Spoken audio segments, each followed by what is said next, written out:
So yeah, the last straw was when he broke back into the house and basically told me that he was going to do whatever he wanted and he was entitled to do that. Um, and then told me that my face looked better. Anyway, there was no remorse.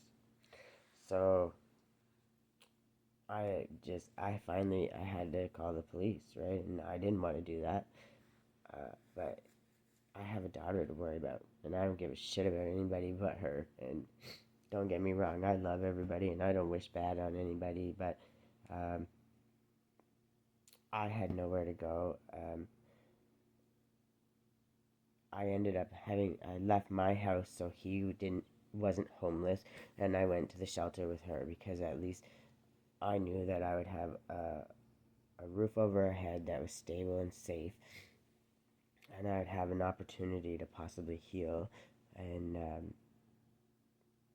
and get some help finding a place. And this was what I was told, and I was like terrified. I've never been in a situation like this, but all I care is I need a place for my daughter, and it's a women's shelter, so it was secure and it was nice. It was really nice. I was one of the first couple of people there, and I find out that all the shit that my family were talking behind my back, uh, and my daughter's dad who went to jail for beating me up and stuff. So don't think that for a second that anything is, you know, like he gets to raise the bar or act like he was better in any way, shape, or form. Not that I'm just trying to be clear here that, you know, I'm not trying to endanger my daughter or any of those things.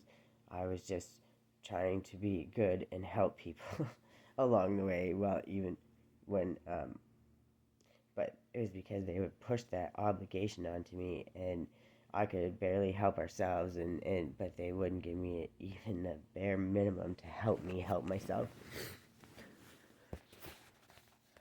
Which, whatever, it is what it is.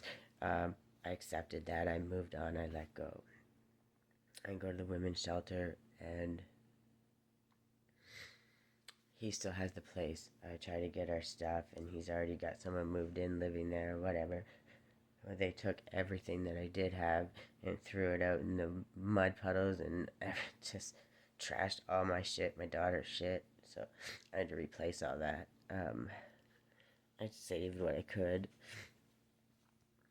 But we're at the shelter and I'm trying to heal. The shelter's even farther away from, um, even farther away from work than before, and I'm still trying to keep the job. And I get another childcare provider. Um, it's just a mess. Anyways, um, I'm paying a bunch of money for childcare. I'm not getting help from anywhere at this point. I'm just trying to pay childcare. I get a cheap ass truck for $500, but it's getting me where I gotta go. And when I tell you, it barely did, but it did. And I'm told at the shelter that they're gonna take me up to second stage. Like it's pretty much a guarantee. Because I was one of the first ones there, and it's me and my daughter, and I'm doing all of the things. I'm working. I'm trying to do things better. Uh, I'm trying to I'm just trying to do everything that I need to do to get stability because that's what I've been trying to do for this whole damn time anyway. I'm still trying to heal my face. I'm trying to, I go to work with split open face and black eye and um, it's super fun and it's humiliating and it's shameful and everyone just got to talk more shit about me.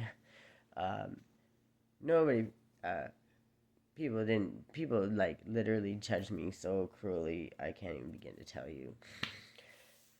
I laughed behind my back. It was nice enough to hear it a few times, and I bit my tongue. But it's whatever. It was a job, and I needed it. And I was like, I can overcome anything. I've been through worse. And then while I'm at the shelter, of course, the other ladies when they come in, they're down and out. They're hurting, right? They're struggling. And I'm that person that, I'd go and I would get like things for, so let's make smoothies or whatever, just trying to like, um, or make them a little gift or something to just let them know that, hey, I hear you, and it's gonna be okay, because it's pretty rough, and it's, you know, everyone's in a shitty position. Then who the hell is anybody to judge at that point, right? Like, so I just always tried to be that person, and I could feel their pain. Like, I'm literally an empath, right? So a month and a half in at the shelter, I find out that I'm not going to second stage, even though I've been buying stuff preparing for it. So again, I have all this stuff. I have nowhere to go, and now they're telling me you have 2 weeks at a time. The shelter situation was more toxic than the relationship I was in, which is fucked. Um, I'm not sure if they meant well or if they just have only so much they can do by law. Some of the ladies that worked there and stuff were super nice, but the way it was just a shit show. It really truly was. And I don't know if that's just because the government and their policies, or I don't know, but it really needs some work. Really, really, truly needs some work. And doesn't matter. Through all this, I am dealing with the new child care provider, and she is, the whole time I go home, like, she's never leaves me alone. She keeps me on anxious, keeps me upset, so upset. I'm losing my mind. I got 4 hours I can sleep in a day, and I desperately need it, like, desperately need it. And she's calling and messaging the whole entire time, trying to keep me in constant chaos. And I'm begging her and begging her and begging her, like, stop crossing my boundaries. Like, I'm trying to create these boundaries, and everybody's just shitting all over them. Um, and then she's upping, she needs to be paid more money and needs this, because she and didn't want to work this day and didn't want to work that day, and I shouldn't go to work and I shouldn't do this. I had to miss work because of her, almost like losing my job, putting me in a position like my job's guilting me, and I only missed a couple days at that point. I mean, I'm the kind of girl that shows up with a split face, bruises all over her body, and I still show up to work half dead, okay? But I show up, and I'm working my ass off. But that still wasn't enough. It was enough entertainment for them, but, um, you know, it was stuff for them to talk about, but it wasn't okay, like, for them to give me any grace. And then when I finally am so dead I can't even open my eyes, one day, they're calling me and calling me and calling me and threatening, and the babysitter's like calling the shelter, freaking out there, causing that kind of drama. And I'm like, I didn't answer my phone because I finally slept, because I haven't slept in, uh, like 5 days, and I am dying.